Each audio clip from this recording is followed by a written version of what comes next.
Art FM News. අද මොකද අපරාධ පරීක්ෂණයට ආවේ?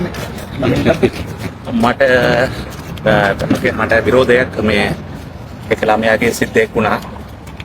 මට පඩ ගාලා තියෙනවා Facebook එකේ සෝෂල් මීඩියා එකේ. මම ඒක තමයි පැමිණිලි දෙන්න ඇවිල්ලා තියෙනවා. හරි එන්න අතුල්ලි. ඒක සම්බන්ධව ප්‍රකාශ කරනවා. හරි.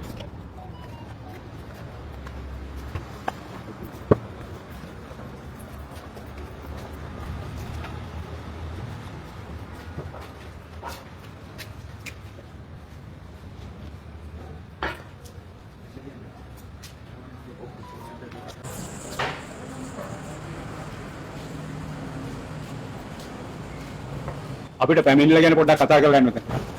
ඉතින් නිමක් කරන්න ඔබතුමා කවුද කියලා ඊට පස්සේ කියන්න අපිට මොකක්ද මේ වුනේ කියලා. මම නාරායන පිල්ලේ සිවානන්ද රාජා. මම කොළඹ උතුරු කොළඹේ නියෝජිත කෙනෙක්, ජාතික ජනබලවේගයක නියෝජිත කෙනෙක්. හරිද? මට බිස්නස් වාගේ තියෙනවා. එතන ව්‍යාපාරත් කරනවා. ඊට අමතරව මගේ කසින් සිස්ටර් එකේ මේ ආයතනයේ මේ এডুকেෂන් සෙන්ටර් එකේ තියෙනවා කොටහේ නෑ. ඒක අවුරුදු 70 අපි දිගටම කරනවා. මගේ කසින් සිස්ටර් ඉඳලා කරනවා. දැන් එයාට සනිප නැතුව කාලයේ තව අවුරුදු 20ක් කාලේ සනිප නැතුව ඉන්නවා. ඒ නිසා ඒක අවුරුදු 30 කාලේ ඉඳලා මම තමයි ඉන්ස්ටිටියුට් එකේ කෝඩිනේටර් විදියට කරනවා. හරිද? ඒ කෝඩිනේටර් විදියට කරනකොට ඉස්සර කාලේ බොහොම පල්ලෙය තිබ්බ ඉන්ස්ටිටියුට් එකේ මම ආවා තමයි කොළඹේ මේ ඉන්ස්ටිටියුට් එකේ නම්බර් 1 එකේ ගෙනලා තියෙනවා.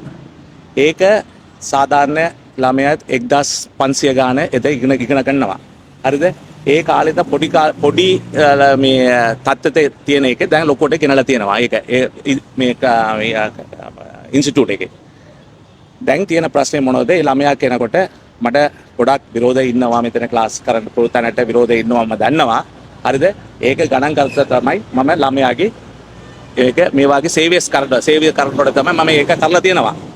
ඒ ප්‍රශ්නය එනකොට දැන් ලංකදී පොඩි සිද්ධියක් වුණා. ඒ ළමයා මෙතන මේ මම හිතන්නේ ජනවරි 18 වෙනිදා මම පස්සේ තමයි දැනගත්තා එයාගේ ඇප්ලිකේෂන් ෆෝම් එක ජනවරි 18 වෙනිදා ජොයින් කරලා තියපු ළමයා. ජනවරි 18 ජොයින් කරපු ළමයා පළවෙනි සතියේම එයාට අසනීප සතිය වුණා. ඒ අසනීප සතිය කනට ණයට ඒ දෙකම එයාගේ ලේ ඇවිල්ලා තිබ්බා ක්ලාස් 7 හරිද?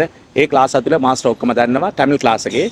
ඒ ලේ ඇවිල්ලා තියෙනකොට මාස්ටර්ස් ස්ටුඩන්ට්ස් ඔක්කොම ඉඳලා එයාට ඔක්කොම සුද්ධ කරලා එයා මූණ හොදලා තාතාට මේ අපේ ක්ලාස් ටීචර් දෙමළ ගුණ ගන්න ක්ලාස් ටීචර් එයාව තාතා අඬ තාතාට බාර දීලා තියෙනවා ඒ ළමයාව. දෙවෙනි සතිය ආවා. එයා එනවා සෙනසුරාදා ඉරිදා විතර තමයි ක්ලාස් එක ගන්න එනවා. ඒ සබ්ජෙක්ට් දෙකක් තමයි ඒ ළමයා මේ එතන මගේ ආයතනයේ රාජ්‍යශ්‍රී ආයතනයේ එයා ගන්නවා. මේ ළමයා එනකොට දෙවෙනි සතියක් ආවා. දෙවෙනි සතියක් ආනකොට ඒක සෙනසුරාදා හරි ඉරිදා හරි ඒ වගේ එයා ෆිට් එක ඇවිල්ලා ක්ලාස් ඇතුලේ වැටලා. ක්ලාස් ඇතුලේ වැටලපට පස්සේ එයා මේස උඩ නිදාගත්තා. ඊට පස්සේ එයාගේ ඉන්න ළමයා දෙන්නේ කිව්වා මෙයාගේ ගෙදර දන්නවා අපි. මෙයාගේ ගෙදර දන්නවා අපි ගිහිලා ඒක බාර දෙන්න අම්මට තාත්තා බාර දෙන්න කියලා දෙවෙනි සතියේ.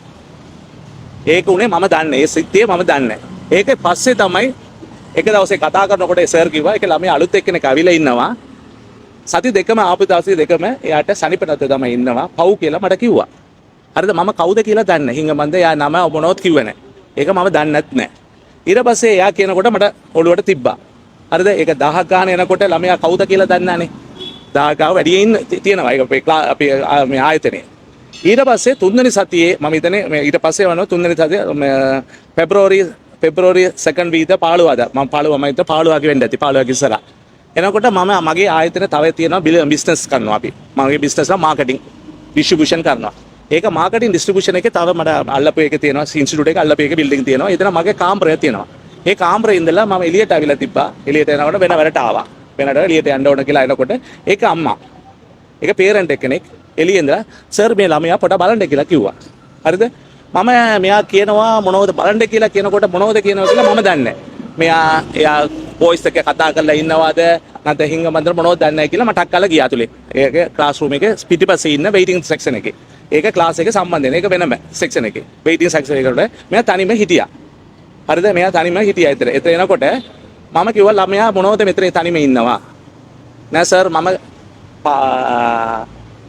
මේ වෙලාව 5ට මගේ තමිල් ක්ලාස් තියෙනවා ඒකට යන්න ඉන්නවා මෙතන තනියම ඉන්න එපා ළමයා ඔයා එතන ගිහිලා ඉස්සරහ ගිහිලා එතන වෙයිටිං ක්ලාස් රූම් ළමයා ඉන්න තැනට වාඩි වෙලා ඉන්න කියලා මම කිව්වා ඊට පස්සේ ඒ ළමයා කතා කරනකොට පොඩි බොඩි ෆිට් එක නැති වුණා මම දැක්කා බොඩි ෆිට් එක නැතිවට පොඩි දඟලනවා යාට ෆිට් භාගේ ළඟ දඟලනවා ඊට පස්සේ පොඩි ෆිට් භාගේ නැති වෙනකොට මම කිව්වා ළමයා ගිහිලා අපි රිසෙප්ෂන් එකේ ටෙලිෆෝන් තියෙනවා ඒක අර අම්මාව එන්න කියන්නේ හරිද ඒ ළමයා ගිහිලා ටෙලිෆෝන් අර මම පිටිපස්සේ එනකොට බැලුවා ටෙලිෆෝන් කරලා අම්මා එන්න කිව්වා එන්න ගිහලා පස්සේ මම අනිත් ග්‍රේඩ් මේ 5 ක්ලාස් එකේ මේ 5 o'clock ක්ලාස් එකේ මේක පටන් ගත්තා. එනකොට මම ඒ පැත්තේ කියනකොට මේ ළමයා ගිහිල්ලා පිටිවස කුටුවට වාඩි වෙලා හිටියා. හරිද? ඒක අන්තිමටම දැක්කේ. ඊට පස්සේ අම්මා පෑ භාගය ඇතුලේ ආවා ක්ලාස් එකේ. මෙයා ළමයා අරන් යන්න. මම අම්මට කිව්වා මේක අසනීප තත්ත්වක ගර්ල් එකේ ඉන්නවා. හරිද? ඒ වගේ මෙතන එනවා නම්. හරිද? එයා ෆිට් එක නැතුව ඉන්නවා. එයා එවනවන මොනවතරි අපේ ක්ලාස් රූම් එකේ ක්ලාස් එකේ වුණා නම් අපි තමයි වහ කියන්න ඕන ඔක්කොමට. හරිද? ඒ නිසා කරුණා කළා මේ ළමයාව ගෙදර අරන් ගිහිල්ලා හොඳට සනිප කරලා එවන්න කියලා. ඊට පස්සේ මම මේ ආවිලා තියනවාද නැත්නම් ක්ලාස් කරනවාද ආවාද නැත්නම් කියලා මම දන්නේ නැහැ. ළඟදී මට ආරංචි වුණා. මම හිතන්නේ 30 අප්‍රේල් 30 වෙනකම්. මට ආරංචි 30 පළවෙනිදා මට ආරංචි වුණා. මේ එක ළමයා ක්ලාස් එක ආපු ළමයා කෙනෙක් හරිද? ඉස්සලා මාස 3ට ඉස්සලා පෙබ්‍රවරි මාසේ නවතින එක්කෙනෙක් හරිද? අප්‍රේල් මාසේ 30 වෙනිදා 29 වෙනිදා එයා සූසයිඩ් වුණා කියලා මට ආරංචි එකේ. හරිද? ඒක කවුද කියලා දන්නේ මම. මෙයාට නම දන්නේ කවුද දන්නේ. ඊට පස්සේ පෞගේ දවසේ දවස් දෙකකින් තුනෙන් පස්සේ තමයි ආරංචි වුණා. මගේ නම දාලා මම එළියට දැම්මා එයාව. හරිද? ඒ නිසා ඒ මානසිකෙන් තමයි එයා සූසයිඩ් වුණා. ඒ රාමනාഥ මාස්ක් ස්කූල් එකේ සම්බන්ධය තිබ්බ. ඒ සම්බන්ධය කතා කරලා මම ක්ලාස් එක එළියට දාලා තමයි මම මේක සූසයිඩ් වුණා කියලා මට කතාව සෝෂල් මීඩියාව දැනගත්තා. මේක තමයි සිද්ධෙක් උනේ. දැන් සෝෂල් මීඩියා බලනකොට පොලිටිකල් මම කොළඹේ මේ ජාතික ජනබලවේගයේ දෙමළ එක්කෙනෙක් විතර මම ඉන්නවා. ගොඩාක් කාලේ ඉඳලා ඉන්නවා මෙතන කාලේ. මෙතන ජාතික ජනබලවේගයේ උතුරු කොළඹේ නියෝජිතය. හරිද? විධායක සභාවේ ඉන්නවා ජාතික ජනබලවේගයේ. මේක මඩ ගන්න ඕන කියලා මෙතන මාව මේ දේශපාලන අයින් කරන්න ඕන කියලා ඔක්කොම දේශපාලන එකතු කරලා හරිද? එකතු කරලා මේක ගොඩාක් මඩ දාලා තියෙනවා. දවස් 5-6ක් මට නිින්ද යන්නේ හරියට කන්න බොන්නේ ඒ වගේ කිය. මේක දේශපාලන වශයෙන් ඔබතුමාට එරෙහිව කරන කුමන්ත්‍රණයක් කියලාද ඔබතුමා මේක විශ්වාස ගොඩාක් ඉන්නවා. මම නම කියන්න අවශ්‍ය නැහැ. ඔයගොල්ලෝ බලන්න පුළුවන් සෝෂල් මීඩියාවේ පේජ් එක ඕපන් කරනවා නම් ඒක කවුද ලියලා තියෙනවා කවුද නම වලතර මගේ නම පල්සාගේ මේ CID හරියට බලන්න ඕනේ. නැත්තම් මගේ පින්තූර දාලා හරිද? මගේ මේ ජාතික ජනබලයේ මේ ලාන්ච් එක දාලා ලක්ෂණ මේක දාලා ඔක්කොම දාලා දෙනවා. හැමෝම අමතිය කෙනෙක් නියෝජ්‍ය අමතිය කෙනෙක් පාර්ලිමේන්තු මන්ත්‍රී කෙනෙක් ඉන්න ෆොටෝස් ඔක්කොම දාලා මේ වගේ කෙනෙක් තියලා මේ වගේ කෙනෙක් මේ පක්ෂයට අරන් තියෙනවා මේ වගේ කෙනෙක්ට ඡන්ද දාලා තියෙනවා කියලා මට ගොඩක් මඩ දාලා තියෙනවා. ඊට අමතරව මේ ටියුෂන් ක්ලාස් සෙන්ටර් එකේ ඒ ටියුෂන් ක්ලාස් එක අවුරුදු 70ක් තියෙනවා. ඒක පරණ ක්ලාස් එකේ. මෙච්චර කාලේ ඉන්න ටියුෂන් එකේ ඒකලාගේ සමහරවල්ට පිටිපස්සේ ඉන්න වෙන ආයතනය ඉඳලා මේක උස්සනවා කියලා මට සැකපිට තියෙනවා. ඔබතුමා දැන් කාට එරෙහිවද මේ පැමිණිල්ල කරන්නේ? එතකොට මම CID සයිබර් ක්‍රයිම් එකේ බාර දීලා තියෙනවා. ඒක CID එක බාර තියෙනවා. හරියට පරිසරකාලට කියලා හරියට ඉන්ක්වයරි කරලා මගේ වැරදි තියෙනවා නම් මම අතල යන්න. එතකොට ඔබතුමා මවට කීල්ල කතා කරලා කිව්වේ දුවගේ රෝගී තත්ත්වය සම්බන්ධයෙන් පමණයි. කලින් වෙච්ච සිද්ධිය ගැන නෑ මම දන්නේ නැහැ. මම ආරංචි වුණා ඒක තියෙනවා කියලා. මම මේ ගර්ල් කියලා දන්නේ නැහැ. මේක එක්කෙනෙක් එනවා නම් දැනගන්න පුළුවන්. අනිත් එක මේක 1000ක වැඩි ඉන්න ළමයාගේ කොහමද මම දැනගන්න පුළුවන්. ඒතර භාගයට වැඩි මේ කෑලි ළමයි තමයි එනවා. හරිද? අනිත් එක තව එකක් තියෙනකොට මේක නම තියෙනවනම් මට තියාගන්න පුළුවන්. මම ඇත්තට අනිත් එක ඒ ආයතනයේ ක්ලාස් එකේ මම දවසට පෑ භාගය තමයි අතුලේ ගිහිලා එනවා. මම ඉන්නෙත් නැහැ. මගේ දේශපාලන වැඩ කරනවා. මගේ මේ අනිත් එක මේ තව එකක් තියෙනවා මගේ බිස්නස් එකේ බලනවා. තව මේ මිනිස්සුගේ සෝෂල් සර්විස් එකක සෝෂල් වැඩ කරනවා මම කෙනෙක්. ඒ කියන්නේ ඔබතුමා මේක කෙලිම ඒ කියන්නේ මේ මෙයාලා ඔයාලට චෝදනා කරන්නේ ඔබතුමා ළමයි ඉස්සරහා මේ ළමයාට අපහාස කරන විදිහේ ප්‍රකාශයක් කරලා තියෙන. ඒක ඔබතුමා නෑ පිළිගන්නේ නෑ. අනිත් එක මම ක්ලාස් රූම් එකේ අතලින් ගියෙත් නෑ. මේ ක්ලාස් රූම් එකේ වෙනම තියෙනවා රිසෙප්ෂන් එකේ වෙනම තියෙනවා. මම මේ මගේ ටේබල් එකේ වෙනම තියෙනවා. රිසප්ෂන් එකේ තියෙනකොට ක්ලාස් රූම් එකේ මීටර් 100ක් තියෙනවා නම් ඒක සර් ඉන්නවා. දැන් සර් එකේ මම මේ සාක්ෂික දෙන්න කියලා කියනවා. ඒ ක්ලාස් රූම් එකේ මම ආවිලා නැහැ. මෙච්චර කාලේ මම අවුරුදු 30 35 මේ සේවය කරනවා. එතන මේ කෝඩිනේට් කරනවා එතන. කවදාත් හරි එක සැරයක් හරි මම ක්ලාස් රූම් එකේ ගිහිල්ලා ළමයාත් එක්ක බැලුවත් නැහැ, කතා කරලත් නැහැ. අනිත් සමහර ටීචර්ස් එකේ අවිලා සර් එන්න මගේ බර්ත්ඩේ කේක් කපන්න ඒකත් යන්නේ නැහැ මම. ඒකද ඒ වෙලාවටත් ගන්න. ඊට පස්සේ කේක් එක පිටිපස්ස ඔබතුමා දැන් NPP එකට සම්බන්ධ නිසානේ මේ හැමෝම එක අහුවෙලා මේ correctly අනිවාර්ය මේක සම්බන්ධ කර මඩ ගන්න ඕන අපි දේශපාලනට. අපි මේ පක්ෂයට මඩ ගන්න ඕන. මේ පක්ෂයේ වෙන පක්ෂයේ කට්ටිය සල්ලි එකේ මේ සප්ලයි කරලා තමයි මේක ඔක්කොම මේ වයි කරලා තියෙනවා. හරිද?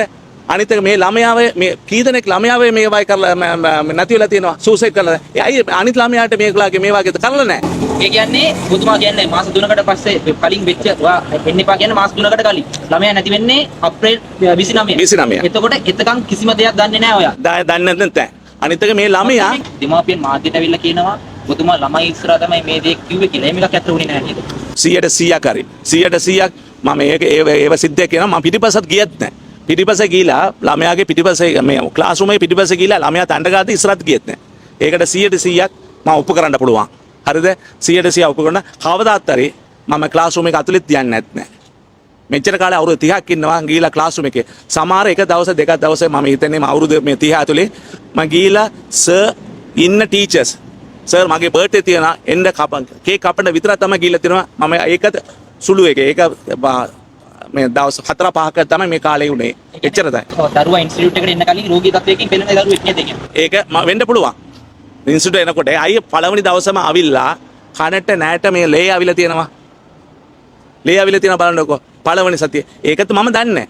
ඒක සම්බන්ධ කරන. ඒකට අපි ස්ටාෆ් ඉන්නවා මේක ඉන්නවා. නම පොඩි ප්‍රශ්නේ මොනවද තියෙනවා තමයි මම ඒක මැද ගිහිලා මොනවද ප්‍රශ්නේ කියලා කතා කරනවා. නැත්නම් මේ ක්ලාස් එක ඉන්ස්ටිටියුට් පැත්තෙත් යන්නේ. දැන් ඔබතුමාගේ නිර්දෝෂීභාවය පෙන්වන්න. ඉන්ස්ටිටියුට් එකේ ඇතුළේ CCTV තියෙනවද ඇත්තට? ECTV පොඩි CCTV තියෙනවා. ඒක රිසෙප්ෂන් එකේ අපි කෑෂ් කවුන්ටර් විතර තමයි දාලා තියෙනවා. එච්චර තමයි තියෙනවා එතන. රටේ ලෝකෙ සිදුවන උණුසුම් පුවත් දැනගන්න ATFM YouTube නාලිකාව සබස්ක්‍රයිබ් කරන්න.